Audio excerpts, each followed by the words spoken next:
couple of minutes, I will share the Huawei's view about 4.5G, especially how we support you and to realize 4.5G in your network. I think, so before my speech, I think I really appreciate, I think last year we cooperated with the leading operators. Together, we achieved many milestones. So for example, with the first speaker and the Telesonia, we have achieved the world first and 4.5G network in the world. We continue to evolve the first 4G network, I think 2009. And also with the SoftBank in TDD areas. So as the SoftBank mentioned, and we have MOU, we continue to evolve from the TDD to TDD Plus and even the next, the 5G. And also with the EE, everything everywhere in UK, we included LTE, the public safety, as a part of our solution and to achieve, beyond today's connections.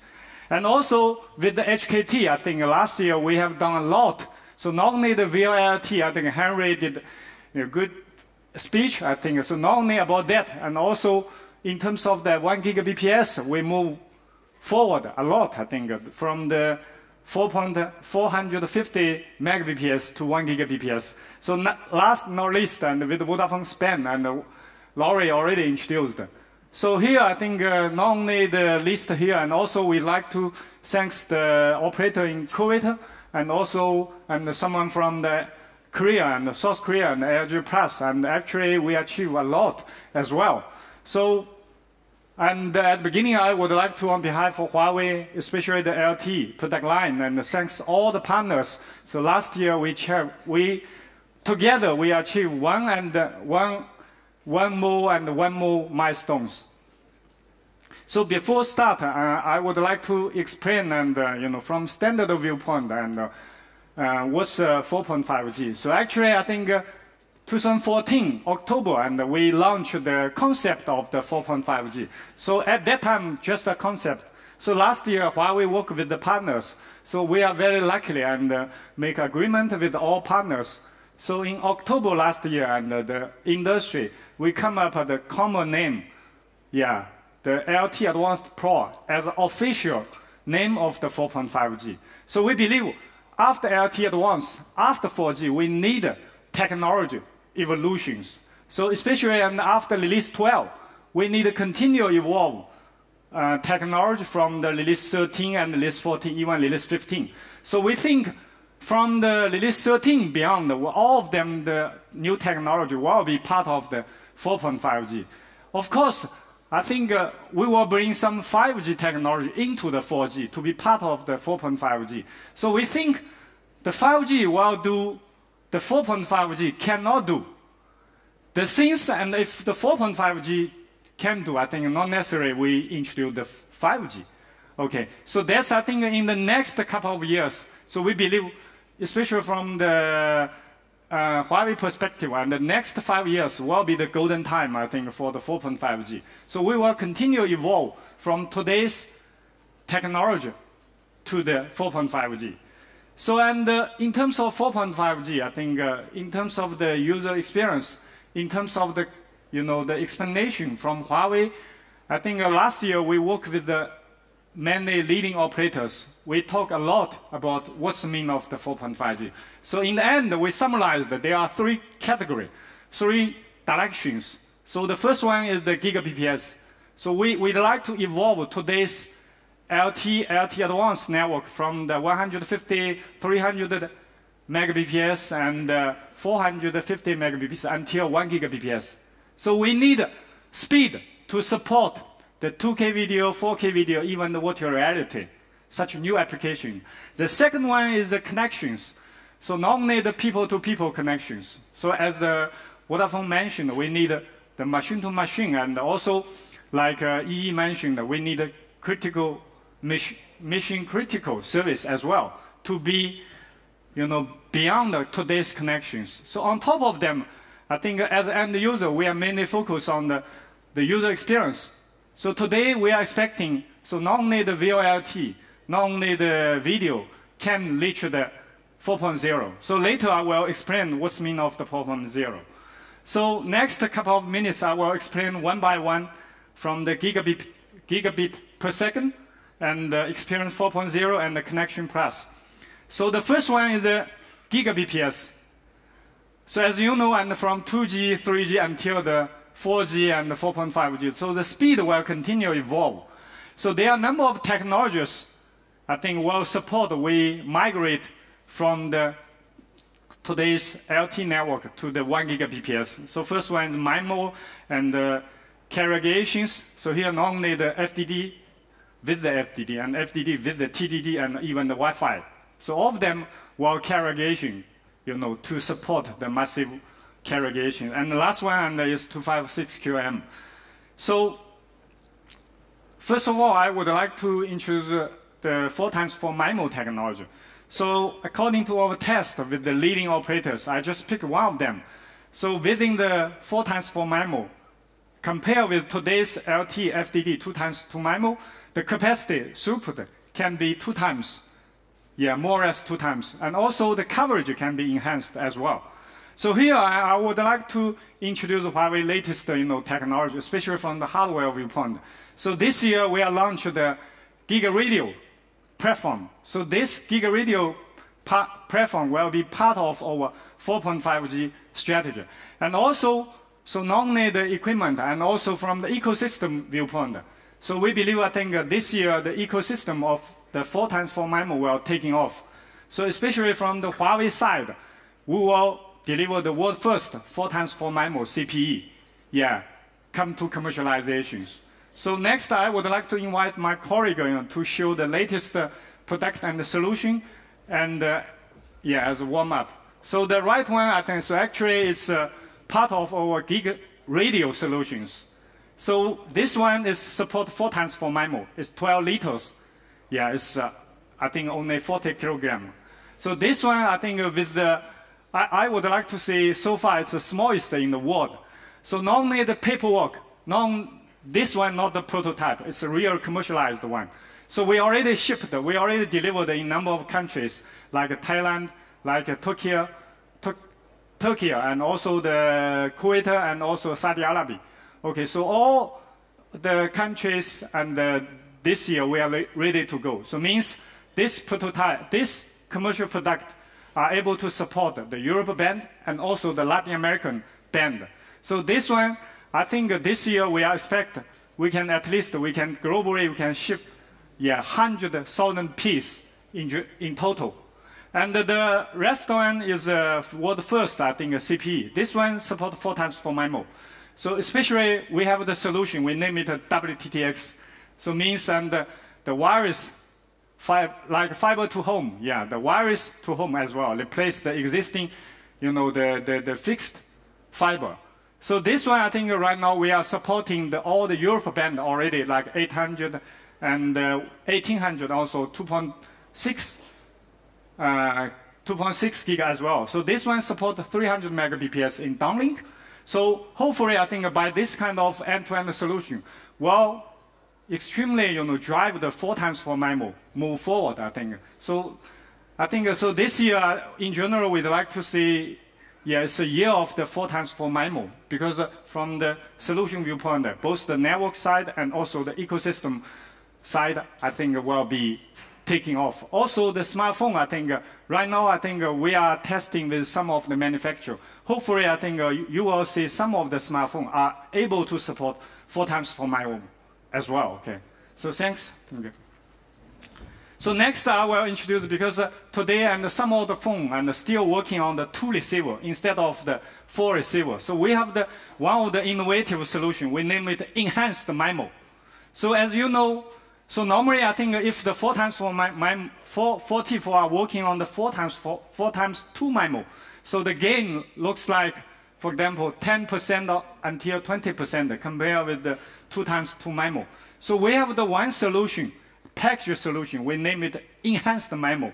So like multi-user MIMO and the coordination beamforming and also enhanced beamforming, introduce some TDD technology into the FDD. So overall, I think we are expecting, I think we can achieve more than 30% until 50% gain. So means the 4T4 are working on the existing 2 receiver device still can get 30% or 50% of gain. Okay, so that's the solution. I think this year we are going to commercialize. Okay, can allow the operator, allow our customer to start 44R massive deployment, because you still can get gain, from today's existing two receiver device. Yeah, don't forget the TDD. So actually, TDD is very important, to be part of the 4.5G. So as a previous speaker mentioned, so not only the FDD plus TDD carrier aggregations, and also TDD itself, I think we don't see the much difference with the FDD, because especially from the ecosystem viewpoint, like iPhone, like Huawei Mate, I think all of them both support TDD and FDD as well. So also from technology perspective, TDD naturally, I think, easy to support massive MIMO, like SoftBank mentioned. So last year we tried the LTE ATR in the TDD, and also the next step definitely will move to the more high, the like 64T, 64R, even like China Mobile mentioned 128TR. So I think the TDD, I think in terms of the massive technology, I think can extremely improve the user experience.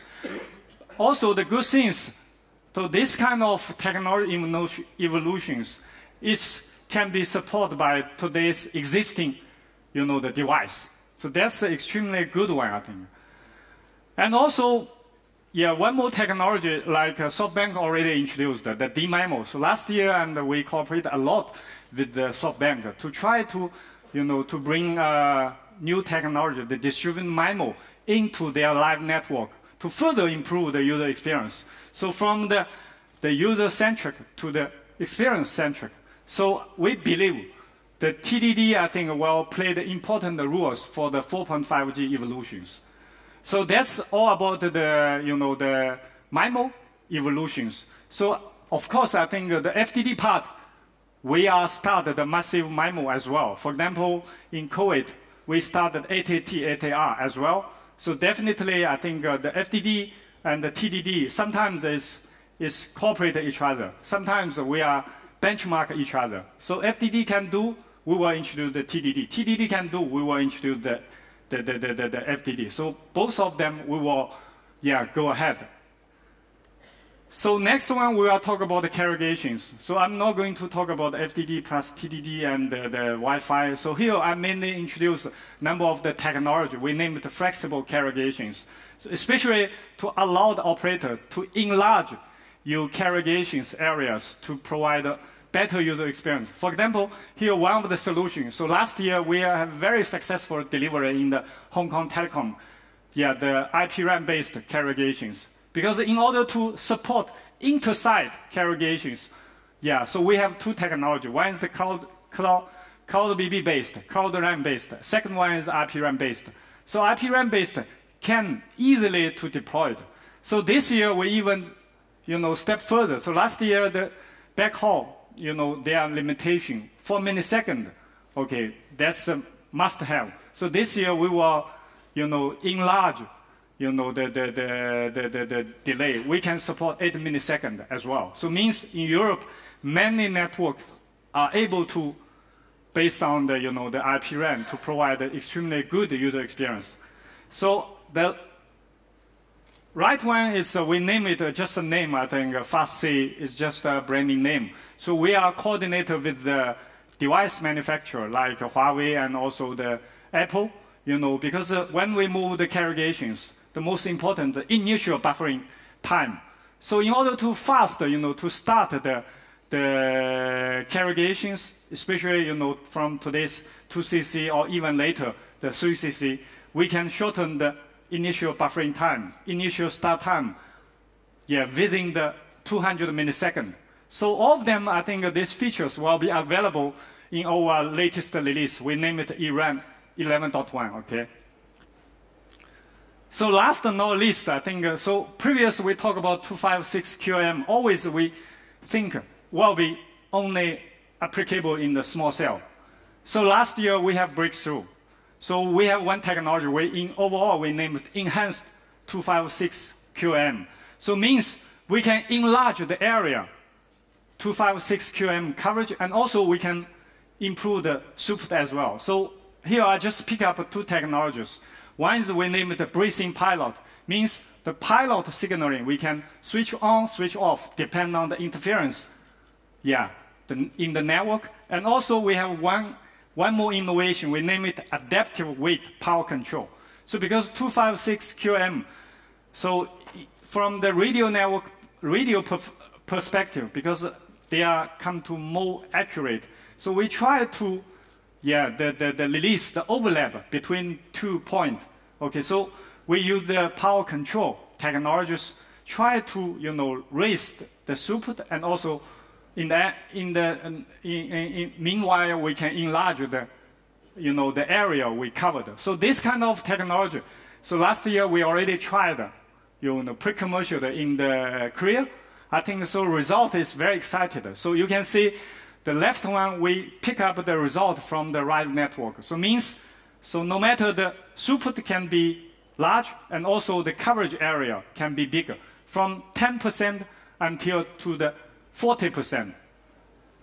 Okay, so that's all about the gigabps. I think today I'm talking. So the detail you can look at the white paper. I think actually in the seat we have the white paper to introduce some of them.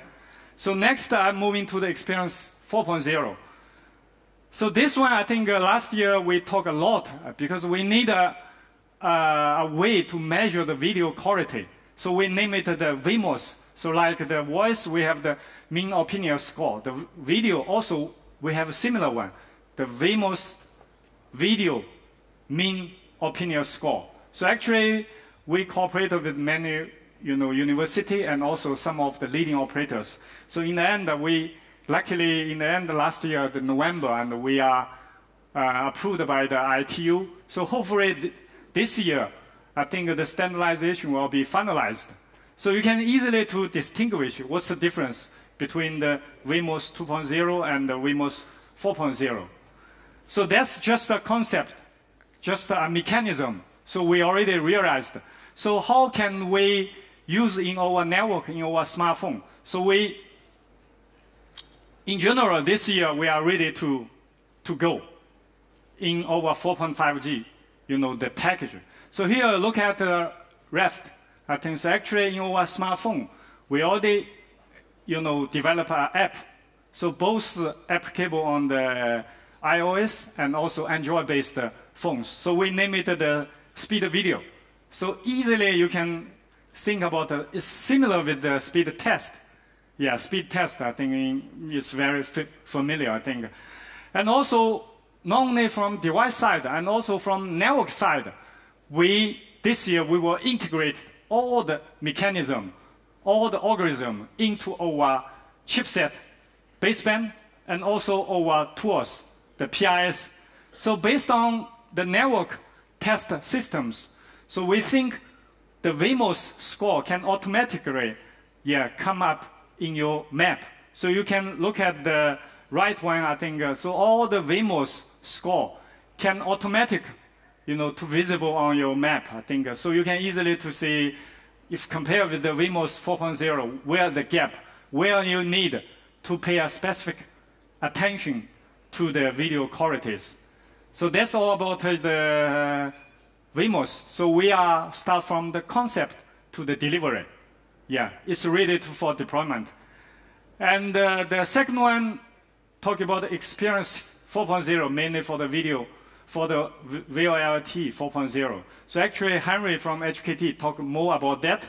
So we need an extremely good voice on LTE. Without voice, I don't think the LTE are going to be successful. Okay, so Henry already introduced, I think we have the VoLTE Plus. So all the details, features, and Henry already presented. Here I just pick up some of them, like VoLTE comp, rate control, and awareness scheduling, blah, blah, blah, okay. So all of them we package as a VoLTE Plus solutions. So this solution, we already tried beta test in Korea and also in Hong Kong HKT.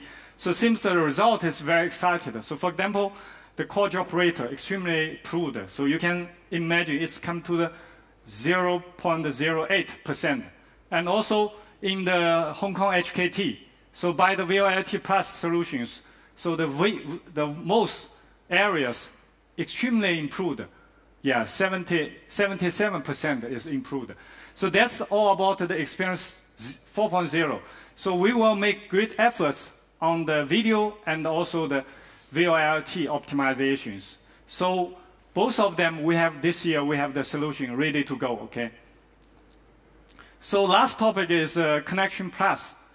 So the previous and Rory from Vodafone introduced the Connection Plus, the narrowband IoT, and also the LTE, the public safety being introduced by the Masson, I think, from the EE. So I just repeat some of the key messages, what Huawei we can offer. So there are a number of things I would like to address. So first of all, we view the narrowband IoT as part of our existing network. Yeah, so you just software upgrade. In some area, maybe you need to add one more card, one more baseband card, if the baseband card is a long time ago. So you need a new baseband part. But in general, the radio part, and also radio part, nothing changed. And also from the software viewpoint, after if everything goes well, I think middle of this year, the narrowband standardization will be finalized. So after 1 and 2 quarter means end of this year, I think our commercial release will be ready. So this year we will focus on the number of the scenarios. And the first one is smart city. I think the previous video already introduced that mainly for the smart parking. Okay, so this kind of user case we think is the priority one we go this year. And the second one is a meter, smart meter, I think. So actually, the Vodafone Spain already start, and we demonstrate in the Valencia, to start this kind of applications. And also the last not least, smart tracking as well. So welcome, visit our booth, and also visit some operators' booth.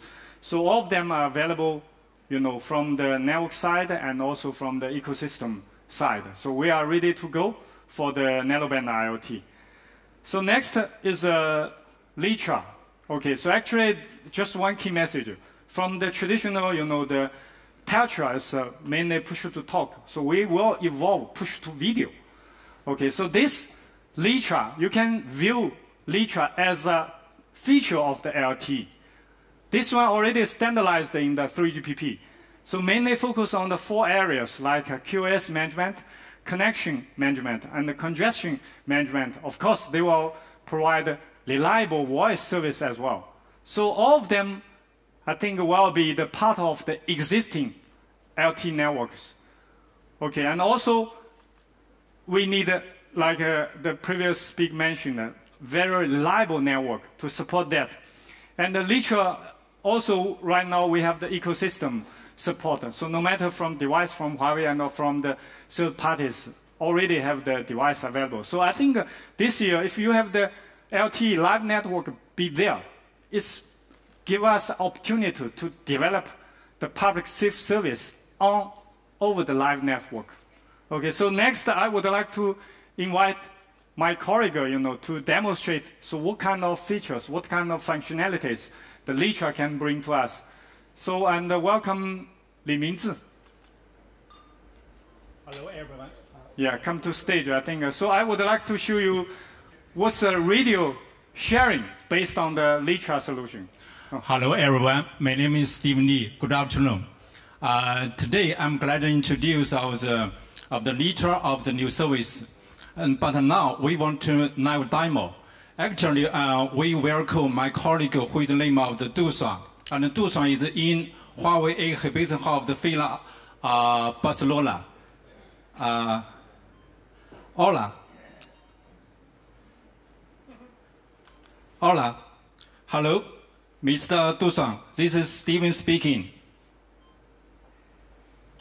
Hello, Mr. Speaking. How are you?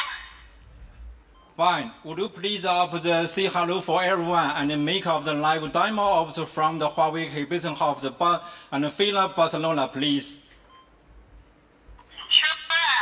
Hello, everyone. My name is Dou Shuang, and I'm in the Huawei exhibition hall of the Fila Barcelona.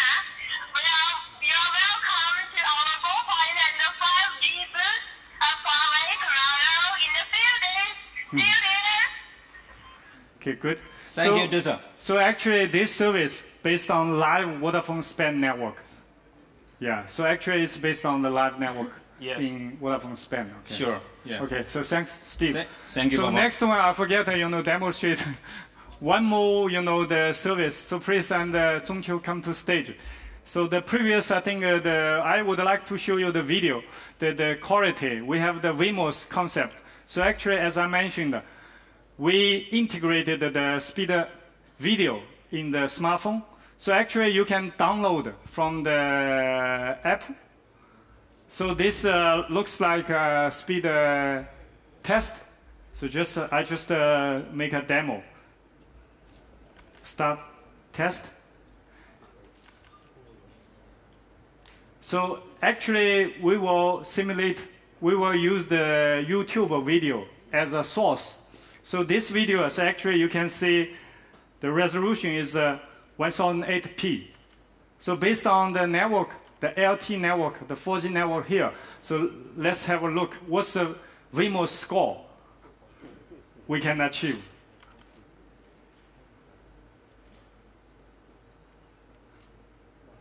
It will take half a minute to measure the Wemos.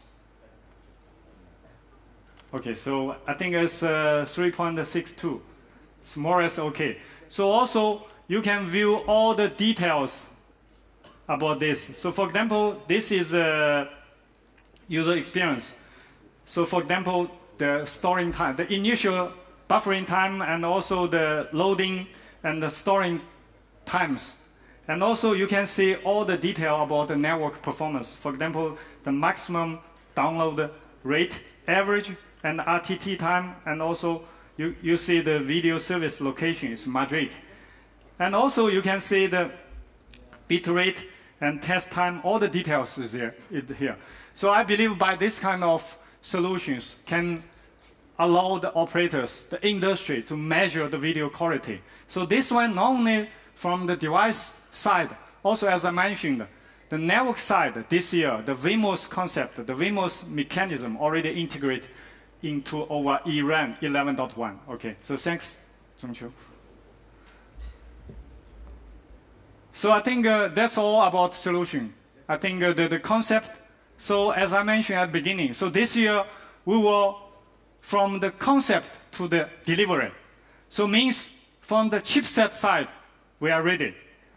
So yeah, this year we are going to deliver a new board. We name it UBBPE and the UMPTE. So these two boards already integrated our latest 4.5G chipset.